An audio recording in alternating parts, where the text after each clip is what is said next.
आप जानते हैं आधुनिक विज्ञान ने एक टेक्नोलॉजी लाई है जिसको सीमेंट कहते हैं। सीमेंट की मैक्सिमम लाइफ कितनी है? कितनी है? 2500 साल, मैक्सिमम 100 ईयर्स।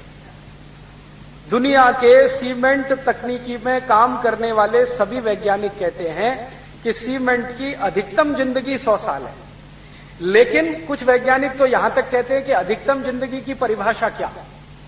अधिकतम जिंदगी की परिभाषा अगर हम ये माने कि जब तक ये खंड खंड ना टूटे तब तक, या हम यहीं से मानना शुरू कर दें कि बनने के कितने दिन बाद क्रैक्स आ जाते हैं।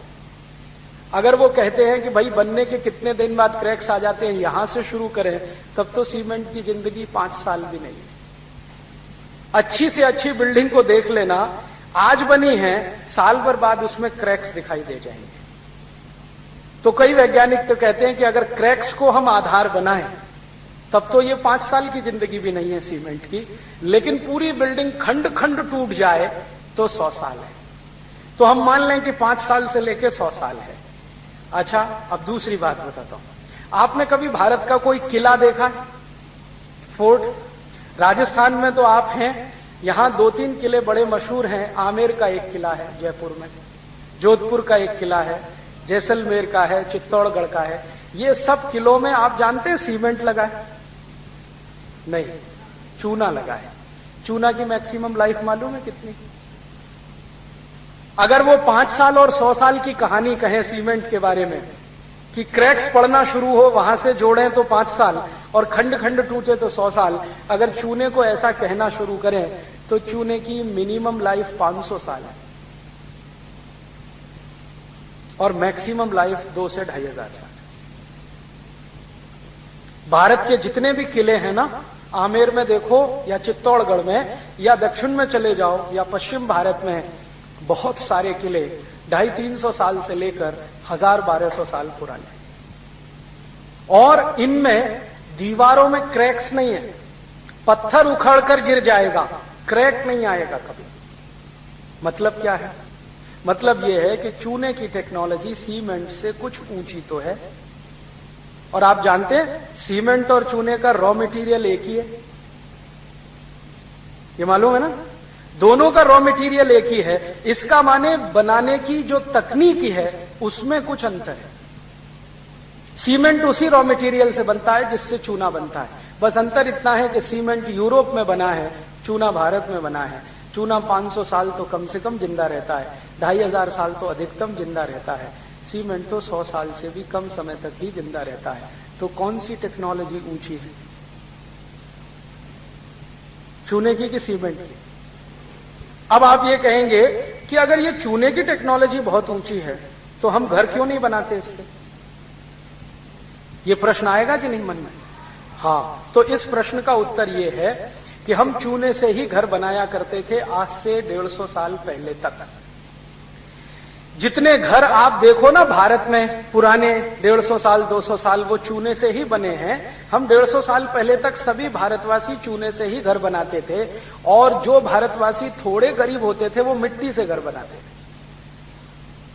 और अभी भी कुछ भारतवासी गिने चुने हैं जो चूने से बनाते हैं, लेकिन मेजॉरिटी में आज सीमेंट इस्तेमाल करते हैं। पिछले 150 साल में हुआ ये कि जो देश में चूना बनाने की टेक्नोलॉजी डेवलप हुई हजारों साल में, अंग्रेजों ने उस टेक्नोलॉजी को बैन किया था। और इस देश में पता है अंग्रेजों ने क्या किया था? 1850 के आसपास एक कानून बना दिया था कि चूने का काम करना गैर कानूनी है और सीमेंट से घर बनाना कानूनी है। तो हुआ यह कि जो लोग चूने से घर बनाए, अंग्रेज सरकार जेल में डालती थी उनको, उनके घर तोड़ दिए जाते थे, बुलडोजर ला ला के उनके घर पे चला दिए जाते थे। जो सीमेंट से बनाए उनका एप्रिशिएशन होता था। कारण क्या था? अंग्रेजों को अपनी कंपनियों का सीमेंट बिकवाना था इस देश में और चूने की इंडस्ट्री को खत्म करना था। आप जानते हैं कि चूना और सीमेंट का रॉ मटेरियल एक ही है। तो अंग्रेजों ने क्या किया कि यहां से जो चूने का रॉ मटेरियल है वो सब शिप्स में भर भर के इंग्लैंड भेजना शुरू किया। वहां से वो सीमेंट बन के भारत में आना शुरू हुआ। हमको चूना मिलता नहीं था घर में बनाने के लिए, सीमेंट आसानी से उन्होंने उपलब्ध करा दिया। तो भारत में पहले चूना बनाने के छोटे छोटे केंद्र होते थे, छोटे छोटे, लगभग हर गांव में एक, कभी कभी 2 गांव के बीच में एक चूने बनाने के केंद्र आपने कभी देखे हो तो उसमें कोई बड़ी भारी मशीन नहीं लगती है, एक छोटा सा खड्डा खोदा जाता है सर्कुलर, कुछ करीब करीब 5-6 फीट गहरा होता है, और एक मोटा सा पत्थर का पहिया बनाया जाता है। उस पहिए के नीचे चूने का जो रॉ मटेरियल है, स्टोन, जिस स्टोन से चूना बनता है, जिसको लाइम स्टोन कहते हैं, वो छोटे छोटे टुकड़ों में तोड़कर उस सर्कुलर शेप की जो खाई है ना, ट्रेंच, उसमें डाल देते हैं। उसके ऊपर वो पत्थर घुमाया जाता है और इसके ऊपर बीच बीच में दूध डाला जाता है। दूध, आप सोचो, हमारे हिंदुस्तान में दूध डाल के चूना तैयार होता था। माने दूध हम सिर्फ पीते नहीं थे, दूध से चूना भी बनाते थे। इसका मतलब यह है कि दूध बहुत होता होगा। क्या मतलब हुआ? चूने में दूध डाल रहे हैं पानी की जगह, इसका मतलब यह है कि दूध बहुत होता होगा। तो हमने सुना है कि इस देश में दूध दही की नदियां बहती थी, तो नदियों में पानी की जगह दूध नहीं बहता था, दूध का उत्पादन बहुत होता था। और वो दूध इतना होता होगा कि पीते पीते बच गया तो हम उससे नहाते भी थे। आपने सुना है इस देश में कहते हैं दूधो नहाओ, कभी ये सुना है लक्स नहाओ पूतो फल? या किसी से सुना पियर्स नहाओ पूतो फलो, या Johnson and Johnson baby soap नहाओ पूतो फलो? हर बार हम यही कहते हैं दूधो नहाओ पूतो फलो। तो लोग नहाते होंगे दूध से, नहीं तो ये आई कैसे कहावत है? और उसका प्रमाण आज भी दिखाई देता है कि हम शंकर भगवान को तो महाशिवरात्रि पर दूध से ही नहलाते हैं, या साबुन लगाते हैं, दूध से नहलाते हैं कि ना? तो शंकर जी भी दूध से नहाते हैं, भक्त भी नहाते होंगे। तो दूध बहुत था, उपयोग करने के बाद बचता होगा, तो चूना बनाने में इस्तेमाल होता था। और चूने को बनाने में बस इतना सा ही लगता है, एक सर्कुलर, वो मैंने कहा ना ट्रेंच, एक पत्थर का पहिया और उसको चलाने के लिए बैल, बस इतना ही लगता है। और रॉ मटेरियल लाइमस्टोन थोड़ा थोड़ा तोड़ तोड़ के डाल दिया, दूध डालते डालते पीसते गए, दूध डालते गए, पीसते गए, दूध डालते गए, 25-30 दिन में वो तैयार होता है।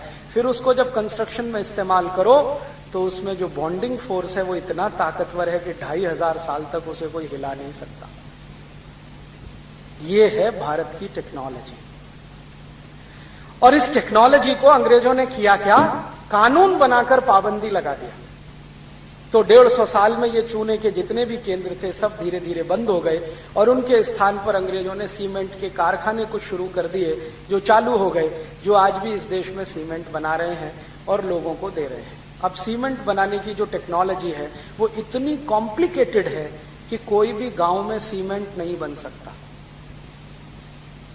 क्योंकि उस टेक्नोलॉजी के लिए सबसे पहले चाहिए एनर्जी, क्योंकि एनर्जी कंजम्पशन हाईएस्ट है सीमेंट में।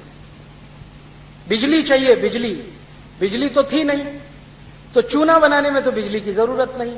तो हिंदुस्तानियों ने दिमाग लगा के ऐसी टेक्नोलॉजी विकसित की जो बिना बिजली के चल जाए, और ये यूरोप के मूर्ख लोगों ने एक ऐसी टेक्नोलॉजी लाई जो बिना बिजली के हिलती भी नहीं, चलना का तो दूर की बात है। तो भारत में हर गांव में चूने के केंद्र बन सके क्योंकि बिजली की जरूरत नहीं, और यूरोप में हर गांव में बिजली नहीं तो सीमेंट नहीं, यहां भी हर गांव में बिजली नहीं तो सीमेंट नहीं।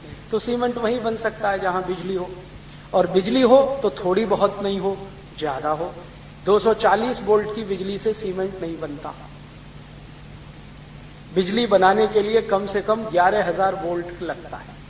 सीमेंट बनाने के लिए कम से कम 11,000 वोल्ट की बिजली लगती है। तो 11,000 वोल्ट की बिजली बनाने के लिए बड़ा पावर स्टेशन लगता है, और बड़ा पावर स्टेशन बनाने के लिए या तो कोयला लगता है या तो पानी लगता है, और कोयला और पानी जिन गांवों में मिले वहीं बन सकती है, बाकी किसी गांव में तो संभव नहीं है। और जो कोयला और पानी का इस्तेमाल करके बिजली बनाओ तो कोयला जमीन से खोदकर निकालना पड़ेगा, पानी भी आपको जमीन से निकालना पड़ेगा, नहीं तो तालाबों का इस्तेमाल करना पड़ेगा। बहुत दिन जमीन के नीचे से कोयला खोदते चले जाएं तो स्पेस बन जाएगा, उसी स्पेस में भूकंप आएंगे, धरती कंप आएंगे, सुनामी भी आएगा। ये है टेक्नोलॉजी यूरोप की। हमारे यहां ये टेक्नोलॉजी नहीं डेवलप हुई। क्यों? क्योंकि हम होशियार थे, इंटेलिजेंट थे। हमको मालूम है कि जमीन के नीचे कोयला है, लेकिन उस कोयले को खोदकर निकालेंगे तो जमीन खाली हो जाएगी। खाली जमीन निरापद नहीं होती, कभी भी अर्थक्वेक आएंगे, ट्रेमर्स आएंगे तो ढर ढरा के चली जाएगी। तो यूरोप और यूरोप के नागरिकों ने या उनके वैज्ञानिकों ने बिना सोचे समझे कोयला खोद खोद के तो निकाल के फेंक दिया। अब उन खदानों को भरने के लिए कुछ नहीं है, तो उन्हीं स्थानों पर सबसे ज्यादा भूकंप आ रहे हैं और अब हजारों लोग मर रहे हैं। तो देखो कैसी सुंदर टेक्नोलॉजी है। सीमेंट चाहिए तो बिजली चाहिए, बिजली चाहिए तो कोयला निकालना है, कोयले के साथ पानी भी चाहिए, पानी हमको पीने के लिए और खेती के लिए चाहिए। वो कहते नहीं पहले बिजली के लिए चाहिए, तो पानी इकट्ठा करना है तो डैम चाहिए, डैम बड़े बड़े बनाने हैं तो पैसा चाहिए, और वो डैम क्रैक्स हो जाए तो बाढ़ ही बाढ़। फंस गए ना। इससे अच्छी तो अपनी टेक्नोलॉजी थी कि हमको क्या चाहिए, सोप स्टोन चाहिए, हर गांव में उपलब्ध है। दूध चाहिए, दूध कहीं खोदकर निकालना नहीं पड़ता, निकालना पड़ता है। दूध तो पृथ्वी के ऊपर ही उपलब्ध है, जानवर हैं तो दूध है, उनको घास खिलानी पड़ती है, वो भरपूर दूध दे देते हैं। और घास को हम वेस्ट मटेरियल कहते हैं। इस देश में अद्भुत मशीनें हैं जो वेस्ट खाकर दूध दे देती हैं कि नहीं। गाय, भैंस, बकरी वेस्ट खाती है। आप खा सकते हो घास, आप मानते हो ये वेस्ट है, वो वेस्ट को ही खाती है और बेस्ट क्वालिटी दूध दे देती हैं। वो दूध आप पीते हो, विटामिन ए मिलता है, विटामिन सी मिलता है, ताकत आती है। वो दूध अगर पत्थर में डाल दो तो और ताकत बढ़ा देता है पत्थर की, और वो पत्थर से पत्थर को चिपका दो बीच में रख के तो 500-500 साल टूटता नहीं। ये है टेक्नोलॉजी। अब जरा सोचो और विचार करो कौन सी टेक्नोलॉजी बेहतर है। दूध और पत्थर का इस्तेमाल करके चूना बनाने वाली।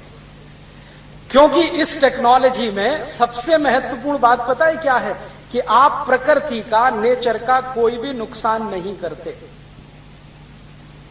और ये जो सीमेंट बनाने वाली टेक्नोलॉजी है, इसमें हर समय प्रकृति का नुकसान करते हैं, उसके खिलाफ काम करते हैं। आज की सारी दुनिया परेशान है, पर्यावरण प्रदूषण बढ़ रहा है, माने प्रकृति के साथ छेड़छाड़ हुई है, उसके दुष्परिणाम बढ़ रहे। तो भारत में जो टेक्नोलॉजी आई वो इस तरह की कि जो प्रकृति को ध्यान में रख के काम करे। यूरोप में जो टेक्नोलॉजी आई वो इस तरह की जो प्रकृति का नाश करे और काम करे। प्रकृति का नाश करके काम करने वाली टेक्नोलॉजी 100-200 साल से ज्यादा नहीं चलती, और प्रकृति का साथ देकर चलने वाली टेक्नोलॉजी हजारों साल चलती है। उसी को सस्टेनेबल कहते हैं। तो भारत में जो टेक्नोलॉजी बनी वो सस्टेनेबल है, प्रकृति के साथ चलने वाली है, लेकिन उसकी स्पीड कम है। जानते हैं क्यों है? क्योंकि नेचर की स्पीड भी कम है। आप सुनते हैं पृथ्वी घूमती रहती है, क्या स्पीड है? अगर जेट की तुलना करें, जेट प्लेन का पहिया घूमता है रनवे पर टेक ऑफ करने से पहले, उसके साथ पृथ्वी के घूमने की तुलना करें, स्पीड किसकी ज्यादा है? जेट के पहिए की।